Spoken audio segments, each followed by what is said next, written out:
پیارے بچوں، آج کی کہانی ریت کے گھروندے کے بارے میں ہے۔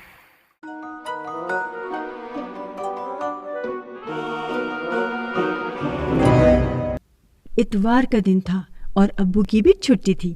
سارا اور ساجد نے فرمائش کی کہ ان کو ساحل پر جانا ہے۔ کیونکہ موسم ابر آلود تھا تو ابو فوراً راضی ہو گئے۔ امی نے ایک ٹوکری میں کھانے پینے کی چیزیں ڈالی، ابو نے گاڑی کو چیک کیا اور سارا اور ساجد اپنے کھلونے لے کر آ گئے۔ ابو نے گھر کو تالا لگایا اور سب لوگ ساحل کی طرف روانہ ہو گئے۔ ساحل سمندر بہت خوبصورت لگ رہا تھا۔ بگلے پانی سے مچھلیاں پکڑ رہے تھے اور سمندر کی لہریں آگے پیچھے ہو رہی تھیں۔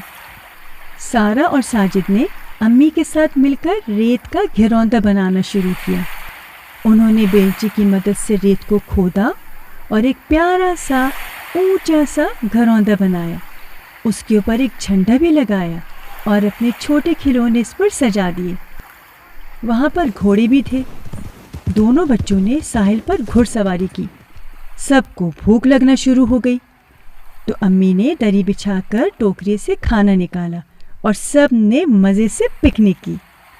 اتنے میں ایک لہر آئی اور ان کا ریت کا گھروندہ ڈوب گیا۔ سارا چیخی، امی میرا گھروندہ ٹوٹ گیا۔ امی نے کہا کہ لہریں تو ہر وقت آگے پیچھے ہوتی رہتی ہیں، ہم پھر سے آ جائیں گے، تب بنا لینا، کوئی بات نہیں۔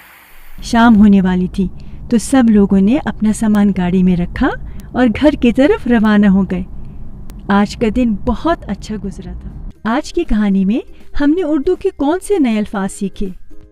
ریت کا گھروندہ، سینڈ کاسل، ساحل، بیچ، لہریں، ویوز، بیلچا، شاول، گھڑ سواری، ہارس رائڈنگ،